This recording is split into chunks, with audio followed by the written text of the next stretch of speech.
clearly going to see the vehicle because Elon announced today that the reason he did the delay was because of a major change to the front end. Well, that means we're going to be seeing vehicles. So with that coming on sometime in October, then after that, we might be looking at a run to 700 by year end, which has been my number for about 4 months, is Mhm. 700 by the end of 2024. So there you go. That's my speculation. Hello and welcome to the Big Future. I have my good friend Randy Kirk with me, and we're going to go over my theories and projections for 2025 about how Tesla should be able to double their net income, even without a huge breakthrough in FSD. We kind of freeze in place up to getting 12.5, which is about to be released, and it's feature complete, but not really projecting huge gains, but just that what people are forgetting about certain things with energy and Cybertruck will get us to that double. So let me share that, and then Randy can react to my I analysis. like it. I already like it. Okay. Is that what you wanted to know? Okay, it's good. It's all. Yeah. So Tesla Energy cars and FSD 24, 25. So it's a moderate case for FSD. So we're heading into about 20,000, 26,000 Cybertrucks per quarter. They talked about getting to 2,300 per week, which would actually be like almost 30,000 in Q4. Most projections are for 160,000 to 240,000 Cybertrucks next year, which is about 40 to 60,000 per quarter. I'm leaning toward the higher side, and we can discuss that. That's for 2025. Okay. China cars are recovering, could add 240,000 toward the typical quarter. The last 12 quarters, we hit around 220,000 produced from Shanghai, and we should get to plus 40,000 out of 260,000 quite comfortably. And then energy equals about 100 to 150,000 cars of profit just from holding the 10 gigawatt per quarter level from cars. And then FSD adoption, each FSD adoption full sale is equal to the profits of a car, being a Model Y car. And subscription would get you there in about 4 or 5 years. But subscription should be broken out and would be like software as a service type revenue treatment, AWS type treatment by analysts. Okay. And I noticed that you don't even include anything for improvements of the sales of automobiles in the United States, which there's plenty of factory capacity for improvement of sales in the United States. You don't have anything in there for Juniper causing Model Y to go crazy in Europe and in the United States. So this is a really conservative look. Right, it's a conservative look. It mainly just to highlight the fact that the ignored things of Cybertruck and Megapacks Right. Has more impact than people think. Right. So just to have the baseline of what a mainstream analyst might think, here we have Gary Black's analysis updated, which shows in 2024 he's expecting 1.7 million Tesla deliveries, and then he's expecting a ASP selling price of 42.9 thousand, and then auto gross margin 17%, $2.40 of adjusted net income. That's over here in this column first of the early. Just before that, $8.4 billion adjusted net income, billion the dollars, 8.4 billion. 2025, he has 2.24 million cars sold, and then 39,000 ASP, 17% gross margin, $12 billion of profit, and $3.30 of adjusted EPS. So he is thinking that we'd have a 50% increase next year based on his own numbers. 50% increase in net income, right? Yeah. 8 billion, almost that. 8 billion up to 12, 8.4 billion up to 12, not quite 50%, right. But 40 something of net income increase. All right. Okay. So we'll flash back to this occasionally just so we can compare what I'm talking about here. Sure. So Cybertruck Alpha. So they are forgetting, Gary Black and stuff, that the Cybertruck currently selling at about $100,000, $120,000. And then even the next version out, the, what is it, 2-engine version, whatever, is at $80,000. So the $60,000 version does not come out until like end of 2025, maybe, right? And so we're 2 to 3 times the price of a Model Y, because the Model Y, we have the lowest, the cheapest version at about like $35,000 after $700 tax credit, right?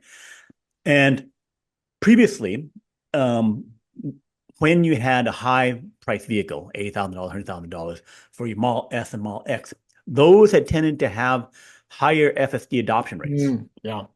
Because you have a richer person saying, screw it, I want to have the best features. Just like, they load up their Mercedes or BMW with extra features. It's just like, oh, is there a value there? It doesn't matter. I got the money.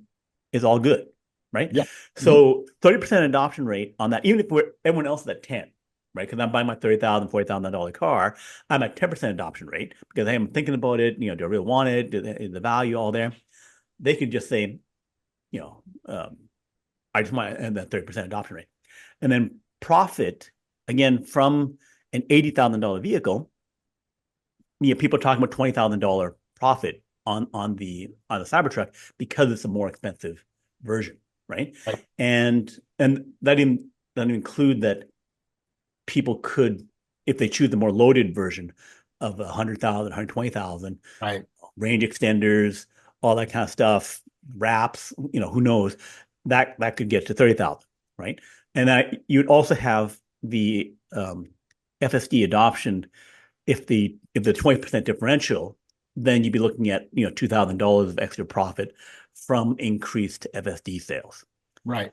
Okay. So just the reasonableness of my 30%, historically, in the 2019 to 2021 period, right? Then we had most of the time over 30% adoption rate in North America. And the Cybertrucks we primarily sold in North America, right? Because we're replacing the F-150, moving whatever people over, or replacing them high-end, Lexus SUV, whatever the buyer is.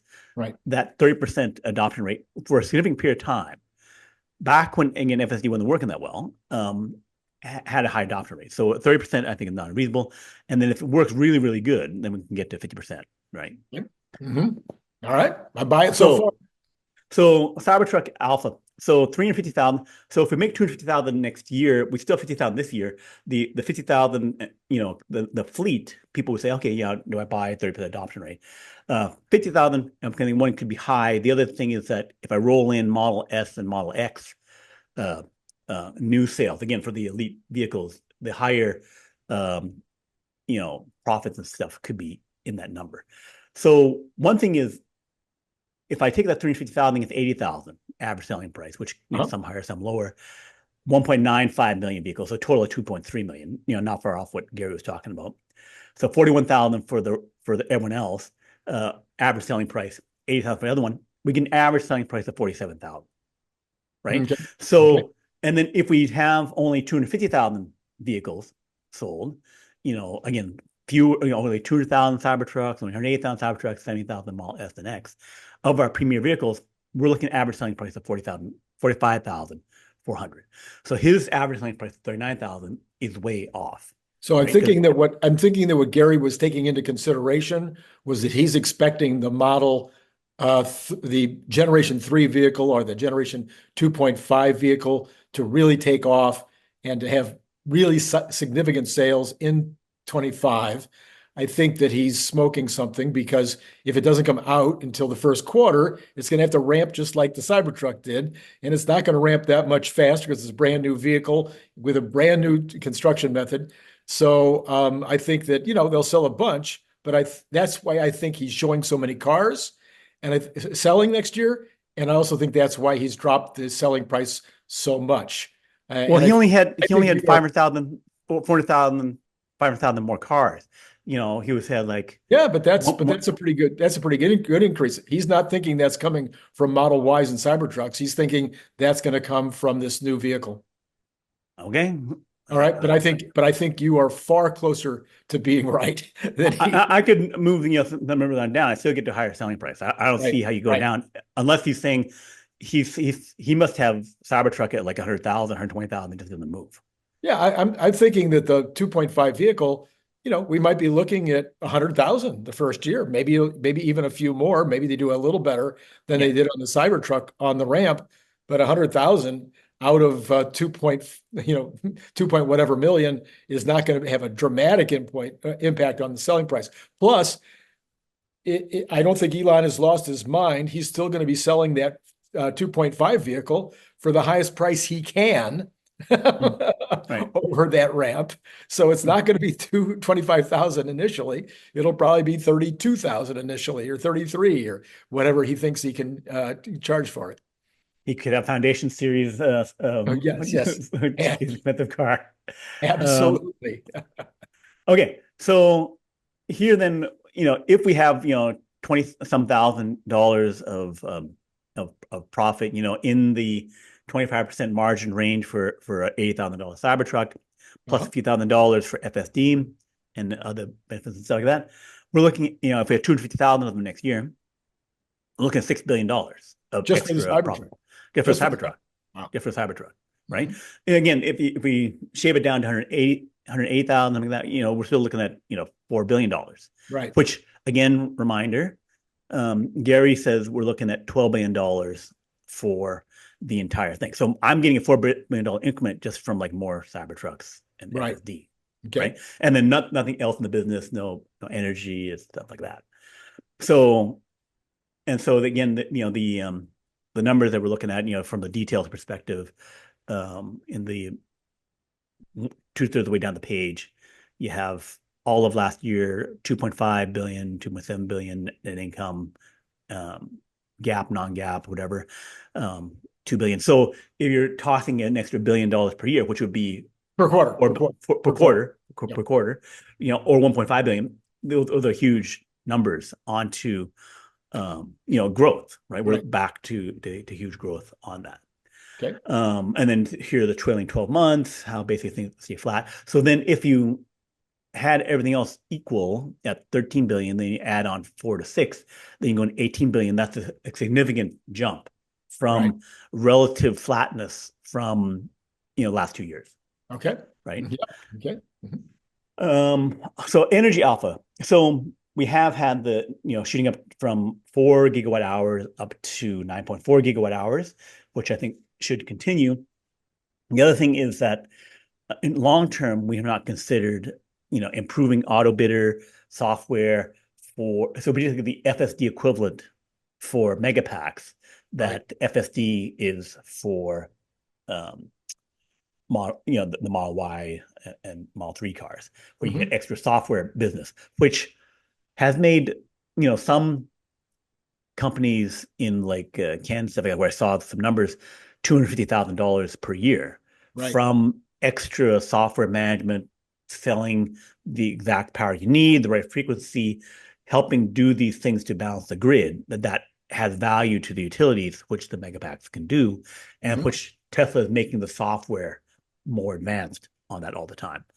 Megapack 3, they've discussed, which would have a direct high power connection to the grid, which would speed up deployment and would have, again, value to the utilities where I'm like, I don't have to build some substation.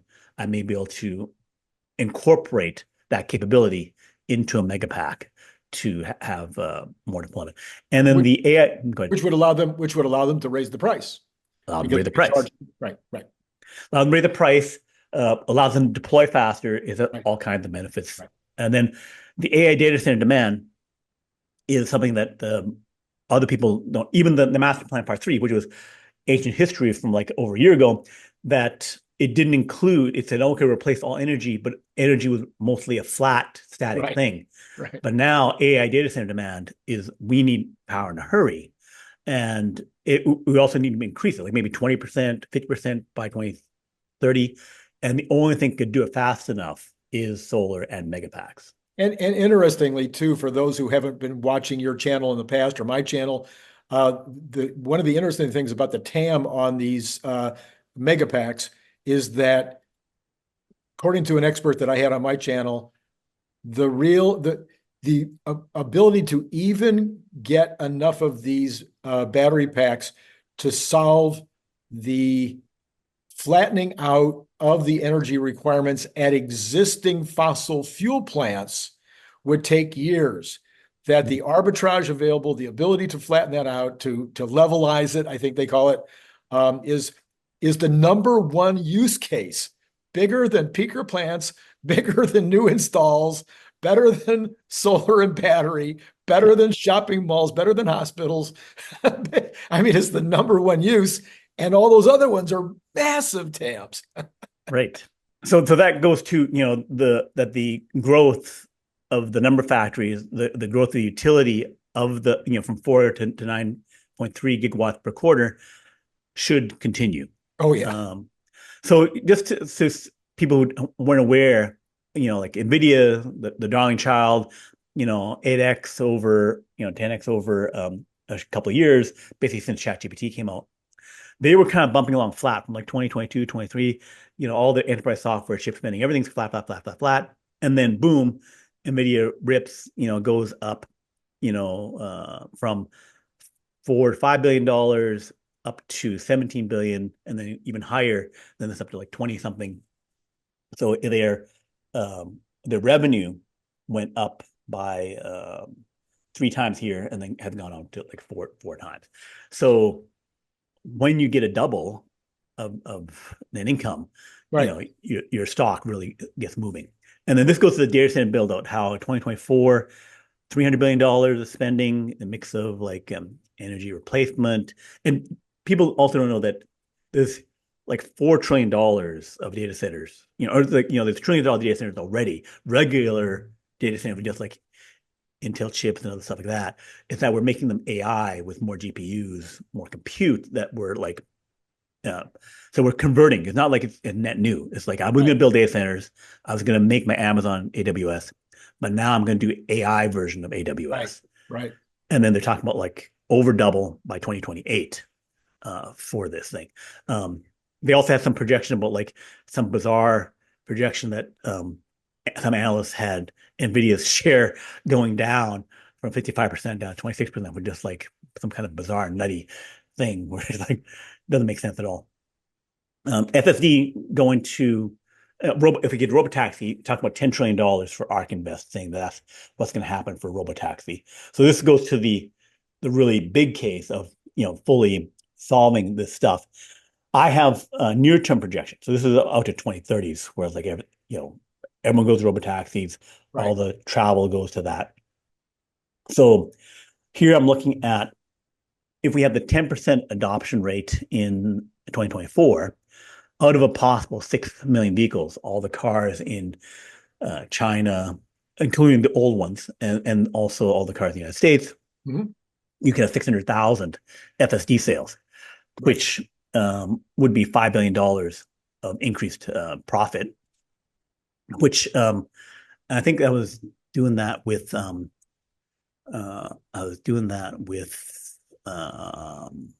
I think subscription type increases, mainly, and not going for the full sales, which would be like $8,000, which would be a higher amount, something like that. But that, so the stock price might increase like 25% off that. Robotaxi, I'm saying, like, even if they announce something in October, like they talk about 10 cars in Shanghai, I'm assuming it'd be some kind of like some tiny tests this year. And then, but next year, if we get to 20% FSD adoption off of like 9 million cars available, and then it could be 1.8 million extra FSD sales, that could be adding $10 billion. You can see that in the middle there. And then if you get a large number of cities doing safety driver tests, primarily in China, and then every Robotaxi sale, I'm assuming it is just profit from the car, profit from FSD. And I'm assuming it's a purchase. But basically, Robotaxi is 100% adoption rate for that class of vehicle. Right? It's because if I Robotaxi, I have to have FSD. And of course, Tesla's going to charge you for FSD. They may even say, okay, you got to pay like $20,000 for the commercial FSD for Robotaxi. I'm assuming just to hold it straight is $8,000. I'm assuming if they do subscription, they'll just mean that I'll charge you less now. I can adjust it month by month later. Anyway, but for simple calculations, $8,000 double the profit. So I'm saying in 2025, 560,000 Model 3s and Ys that get purchased for wide scale tests. So like 110 cities, 5,000 robotaxis per city from multiple, like 2,000 from Apollo Baidu, 1,000 from AutoX, 1,000 from the other guys, which are the robotaxi, the Uber equivalents in China to get that. But it would be the equivalent of 1.1 million cars with $8,000 profit, because I would get that. If they had good network adoption and Tesla was getting a cut, which some people like Stern Basher project could be $100,000 per vehicle per year, even with only $16,000.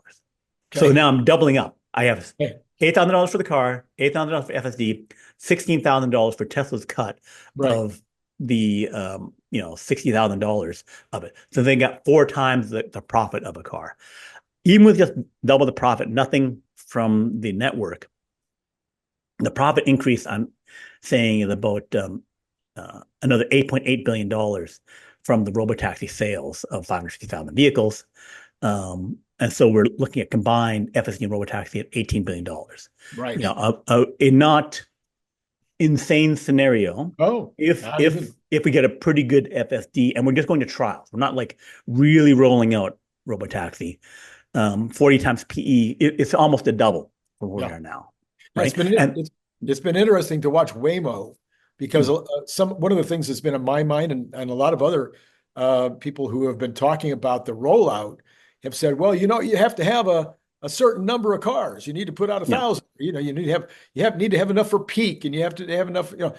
But the truth is, Waymo's been rolling them out like 10 at a time, and 50 here and 30 there in little neighborhoods, and they're doing just fine, at least with regard to the rollout part of it. They're not seemingly having an issue with not giving full coverage to an entire city right off the get-go. Right. So for the Megapacks, I think I had it here, but I had a previous projection, which was basically that we get to close to 80,000 gigawatt hours deployed next year, right? Which would be 2 factories, which would be the China factory and the Lathrop factory. So that's 20 gigawatt hours per quarter, which if we're at $6 billion per quarter, $3 billion per quarter, $3.5 billion per quarter from the 10 gigawatt hours. If we get to 20, then we're looking at, $7 billion per quarter. And we have like 30% margin. We're getting an extra $2 billion per quarter, $8 billion per year from energy. So then we'd have the regular Gary Black 12 billion plus 5 billion from Cybertruck plus 8 billion from energy plus $18 billion from FSD and stuff like that. So then we could be looking at so if we don't look at the 18 billion, if we just look at the 5 from Cybertruck, 8 from energy, that's $13 billion. In addition, double. In addition to the 12. In addition to the 12. And then I think he's low on car sales, etc. And also I think he's some of the other calculations are incorrect. But just a double straight off that. And then if the $18 billion comes in from really good FSD, good adoption 20%, and from a significant wide scale trials with safety drivers primarily across mainly China, then we're looking at $18 billion because we're looking at a 4x by in 2025. And then I have, just FSD moving it up to 4x, 10x in this analysis where we get to. And you haven't even bothered to throw in my 2 favorites. In fact, your 2 favorites, Optimus and semi-trucks. Right. I have not done that. There's at least a huge potential that Optimus will be contributing to the bottom line as a result of the lower labor requirements of Tesla in 2025. So that could be $1 billion. Some people have estimated if it's only a couple thousand bots, it could be $1 billion or more in labor savings. And then Right. you've got semi-truck, which is supposedly going to start ramping, in January, February, and we could be looking at least a few thousand next year, maybe 20,000 next year, maybe 50,000 next year. No, I think 40,000 was the max. But Hmm. with the ramp that we just saw on Cybertruck, if the ramp is about the same on the semi trucks, we could be looking at 40,000 of those next year, and each one of those is easily 5 times a Model Y. I thought that they're saying that the semi truck was 2026. Oh, no, no, no. It's the building is starting now. They're laying the foundation. The Mhm. steel is on the ground. We're looking at easy up, tilt up type construction. Mhm. There'll be some stuff that has to be done that's a little harder, but basically, I think we could easily be making Cybertrucks in the second quarter. I'm sorry, Okay. semi trucks in the second quarter. Okay, that'd be great. That'd be great. So, just so people don't know, here's some information about the China robotaxi business. Baidu Apollo, and Baidu is the Google of China, and Mhm. Apollo Go is their Waymo. They have going to have 1,000 vehicles, not Tesla vehicles, just their own vehicles in Wuhan, one city, by the end of the year. And then they're looking at 5 to 10,000. Again, this was planned before, and assuming that that they don't do it something with Tesla in 2025, they're saying that will get them to profitability in the robotaxi business. Right. Um, so they have far lower costs in their vehicles. They are only spending about $40,000 for vehicles with LiDAR and stuff. They have inexpensive LiDAR, and then they're getting things at scale. AutoX is another competitor like Waymo over in China. 1,000 vehicles already in 2022. So they could easily get to many thousands of vehicles if they said, okay, Tesla got solved, we'll scale with them. Right. Them dumping, buying 100,000 vehicles at say, 30 some thousand, which is the low end price of a Model 3 in China, that would only be $300 million for them. Mhm. And Mhm. you're spending, like $500,000. In the US, they spend $2 million a year, the Waymo and the Cruise on the software, trying to get it to work, doing the LiDAR. Presumably the costs are cheaper in China, but still you're looking at $500,000 for something that does not work, Right. may not work for a long time. It works in limited zones, right? Yes. But in terms of the generalized, I got a real solution and I want to grow as fast as I can because they want to go to 800 cities in China, Right. then the only way to do that is to get a lot of vehicles from Tesla. And it would Yes. be Model 3, Model Y. Because again, even your optimistic case, 100,000 of whatever new vehicle you reveal would take time. Yeah. And then Didi is the Uber of China.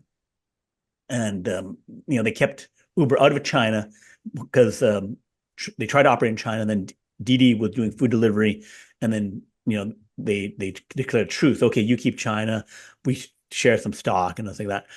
They make 1/3 or so, 1/4 of the profit of Uber, but they are 3 times, 4 times bigger in terms of Mm. So it's Uber has 7 million vehicles and drivers. Didi has like maybe 20 million cars and drivers. Again, numbers aren't clear, but for them, they were talking about getting thousands of robotaxi vehicles in 2025 and 1 million by 2030. So in terms of like having many, many inexpensive safety drivers and then going for market share. I Mm. want to have a branded robotaxi thing. Yes, China government is going to force me to have remote drivers, safety drivers. I don't care. I Mhm. want to get my customers used to being in a robotaxi Right. vehicle, Right. my robotaxi vehicle.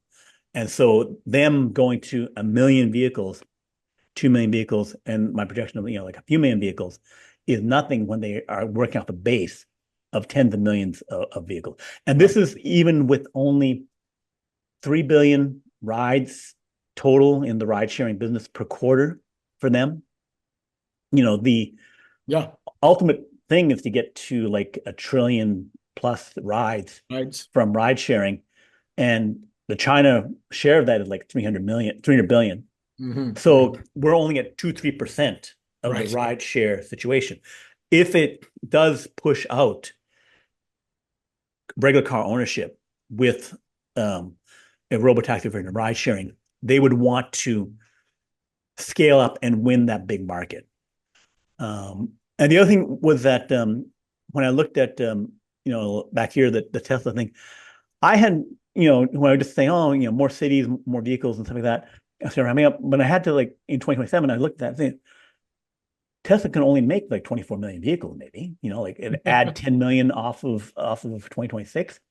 So to get to larger number of vehicles would mean you need partners, right? To build more vehicles. And then two is for all these vehicles and stuff, you need to have a lot of infrastructure. You need to have way more charging. And so then there's basically hundreds of billions of dollars need to be spent buying 100 million vehicles, 500 million vehicles, a billion vehicles to get to the ARK Invest situation of taking over all transportation, right? 20 million semi-trucks, which is, again, one of my favorite things about that is that you need to go full core on that. And it would reduce also supply chain costs. And then, so Tesla, when you get to that ARK Invest end state of all transportation all over there, every nation, particularly China, is going to say, well, I can't hand over all transportation to you. Right. It's got to have my companies involved, right? And they have to have half or something like that or more. So people who say, oh, they can just do it on their own, have their own network, no partners, no this, no that. It's like, no, at the end, you have to have the country bought in. One, the countries have to do a lot of approvals, a lot of regulations to let you do it.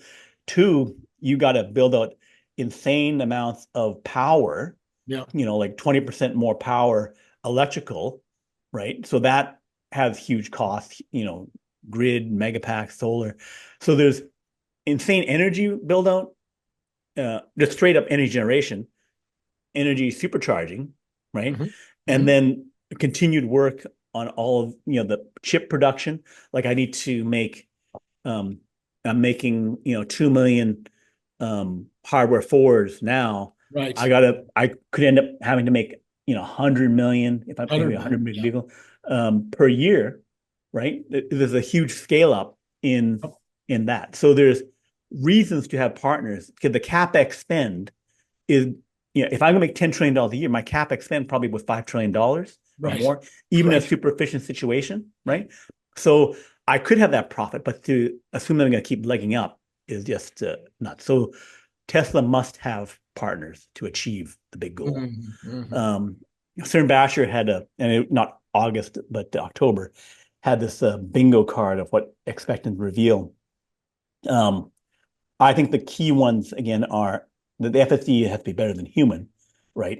Whether that's before or after, that is kind of like, in order to get to the huge amounts, that has to happen. And then the licensing and the rolling out of cities, those are what are the things that will get us to what I just described, which is, Tesla stock going up 10x and then projected forward, 50x, 100x from there with the Robotaxi future.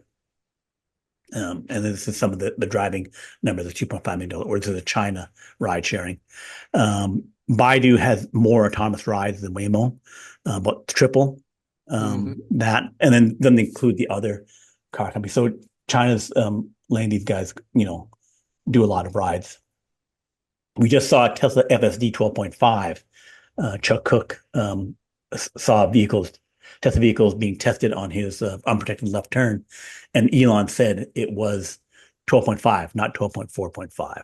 So the big thing about 12.5 is it will work with Cybertruck. So again, my thing is that 12.5 is huge in FSD. Even without huge improvements, the fact that it works in Cybertruck could have a huge amount of FSD sales. Yes. Small in the big picture, but from where we are now, significant. Right.